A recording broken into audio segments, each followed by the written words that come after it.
Halo rekan guru hebat sebangsa dan setanah air, salam merdeka belajar, salam guru penggerak. Perkenalkan, nama saya Yuliana Tati Haryatin, calon guru penggerak Angkatan 7 dari SMA Negeri 1 Komodo, Kabupaten Manggarai Barat, Provinsi Nusa Tenggara Timur. Pada kesempatan ini, saya mendesain sebuah strategi dalam mewujudkan pemikiran filosofi pendidikan Ki Hajar Dewantara dalam sebuah karya. Melalui karya ini, saya ingin bercerita kepada dunia bagaimana pemikiran Ki Hajar Dewantara dikembangkan dan diterapkan di kelas ataupun di sekolah. Saya mulai dengan refleksi filosofis pendidikan Ki Hajar Dewantara.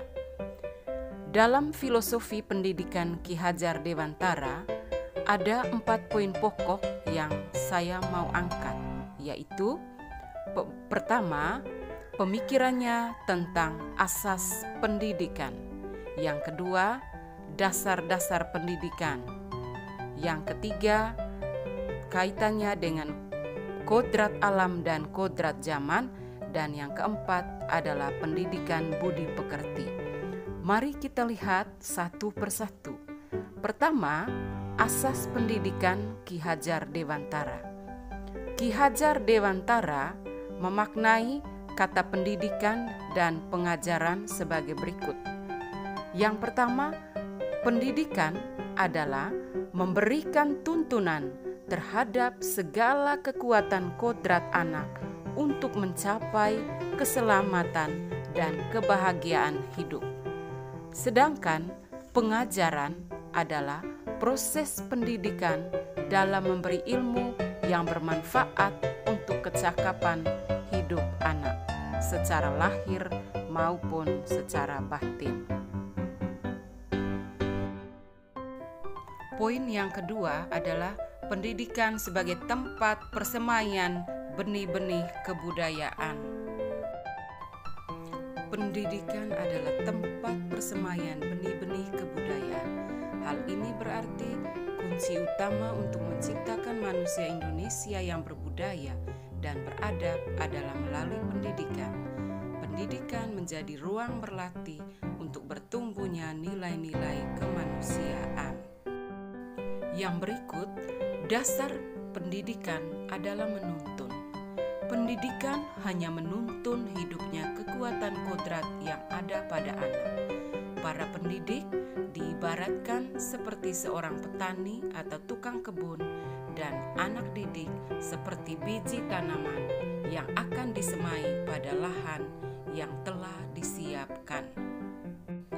Dalam proses menuntun, anak diberi kebebasan, namun pendidik sebagai pamong dalam memberi tuntunan agar anak tidak kehilangan arah dan membahayakan dirinya. Ki Hajar Dewantara juga mengaitkan pendidikan anak dengan kodrat alam dan kodrat zaman. Pendidikan anak berhubungan dengan kodrat alam. Hal ini berkaitan dengan sifat dan bentuk lingkungan di mana anak itu berada. Sedangkan kodrat zaman berkaitan dengan isi dan irama. Isi dan irama yang dimaksud adalah muatan dan konten pengetahuan yang diadopsi sejatinya tidak bertentangan dengan nilai-nilai kemanusiaan dan konteks sosial budaya di Indonesia. Contoh kodrat alam adalah cara hidup anak yang lahir, tumbuh, dan berkembang di daerah pesisir tentu sangat berbeda dengan anak yang lahir, tumbuh, dan berkembang di daerah pegunungan. Contoh kodrat zaman adalah pendidikan saat ini sangat menekankan pada kemampuan anak untuk memiliki keterampilan abad 21. Jadi, didiklah anak sesuai dengan tuntutan alam dan tuntutan zaman. Pada zaman yang terus maju, berkembang, dan berubah saat ini, maka para pendidik harus terbuka terhadap berbagai perubahan. Namun, harus tetap waspada terhadap perubahan-perubahan itu. Karena itu, pendidikan budi pekerti atau karakter sangatlah penting. Menurut Ki Hajar Dewantara, budi pekerti atau watak atau karakter merupakan perpaduan antara gerak pikiran, perasaan, dan kehendak atau kemauan sehingga menimbulkan tenaga. Dengan kata lain, budi pekerti adalah perpaduan atau keselarasan atau keseimbangan hidup antara cipta, rasa, karsa, dan karya. Dalam hal ini, keluarga menjadi tempat yang utama dan paling baik untuk melatih pendidikan sosial dan karakter baik bagi seorang anak. Keluarga merupakan tempat bersemainya pendidikan yang sempurna bagi anak untuk melatih kecerdasan budi pekerti. Keluarga juga merupakan sebuah ekosistem kecil untuk mempersiapkan hidup anak dalam bermasyarakat dibandingkan dengan institusi pendidikan lainnya. Alam keluarga menjadi ruang bagi anak untuk mendapatkan teladan, tuntunan, pengajaran dari orang tua. Setelah saya memahami filosofi pemikiran Ki Hajar Dewantara tentang pendidikan, maka strategi saya dalam mewujudkan pemikiran Ki Hajar Dewantara tersebut antara lain, yang pertama, memberikan kebebasan kepada peserta didik untuk mengeksplor segala potensi dirinya, baik itu dalam bidang akademik maupun non-akademik. Dalam bidang akademik, siswa didorong untuk selalu kreatif, inovatif, dan bekerja sama sesuai dengan profil pelajar Pancasila.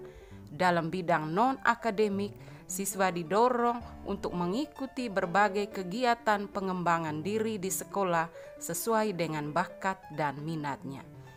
Yang kedua, saya berusaha untuk mewujudkan merdeka belajar sesuai dengan pemikiran Ki Hajar Dewantara. Pendidikan harus mampu menciptakan ruang bagi murid untuk bertumbuh secara utuh sehingga menjadi pribadi yang merdeka. Strategi yang ketiga adalah menciptakan pembelajaran yang berpusat pada siswa.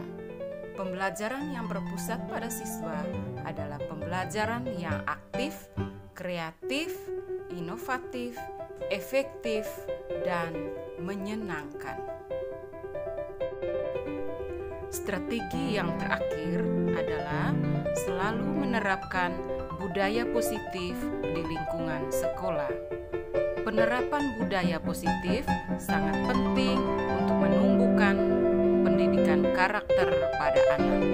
Budaya positif ini dapat dilakukan dalam beberapa bentuk, antara lain yang pertama, membiasakan diri untuk menerapkan budaya 5S. 5S yaitu senyum, salam, sapa, sopan, dan santun. Yang berikutnya adalah selalu menjadi sahabat bagi siswa, sahabat yang selalu ada baik itu di depan siswa, di samping siswa, maupun di belakang siswa. Budaya positif yang berikutnya adalah dengan mencintai budaya literasi, mulai dari yang paling sederhana yaitu rajin membaca buku dan menulis. Budaya positif yang berikutnya adalah dengan selalu menjaga kerukunan dan toleransi antara umat beragama. Salah satu wujud toleransi adalah bersilaturahmi ke rumah teman yang berbeda agama pada saat merayakan hari besar keagamaannya. Kebiasaan positif yang terakhir yang saya lakukan adalah selalu mendorong siswa untuk selalu melakukan refleksi atas pengalaman hidup. Refleksi adalah inti dari proses belajar. Melalui refleksi, pengetahuan, nilai atau sikap, dan perasaan yang muncul bukanlah sesuatu yang dipaksakan dari luar, melainkan muncul dari dalam dan merupakan temuan pribadi. Hasil belajar dari proses reflektif tersebut akan jauh lebih membekas dan masuk ke dalam kesadaran daripada sesuatu yang dipaksakan dari luar. Karena itu, saya selalu mengajak siswa-siswi saya untuk selalu merefleksikan pengalaman iman, dan dasar atau sarana utama untuk merefleksikan pengalaman iman adalah dengan selalu membaca kitab suci. Dengan demikian, hasil belajar diharapkan mampu memotivasi untuk melakukan aksi nyata dalam hidup. Sebagai pesan penutup, inilah suara hatiku, pesan cintaku untuk anak-anak bangsa yang dititipkan Sang Ilahi kepadaku. Dear my beloved children, tahukah kamu bahwa dirimu begitu istimewa di mataku? Aku melihat sesuatu yang indah dalam dirimu. Teruslah mekar dalam keindahanmu. Kepakan sayapmu, teruslah terbang tinggi menggapai langit.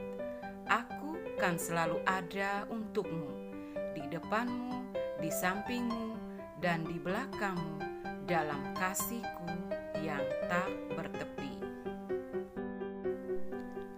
Rekan-rekan guru hebat sebangsa dan setanah air, demikianlah pemaparan saya tentang bagaimana mendesain sebuah strategi dalam mewujudkan filosofi pendidikan Ki Hajar Dewantara. Akhir kata, saya ucapkan salam merdeka, merdeka belajar, merdeka mengajar, salam guru penggerak, agen transformasi pendidikan. Sekian dan terima kasih, Tuhan memberkati.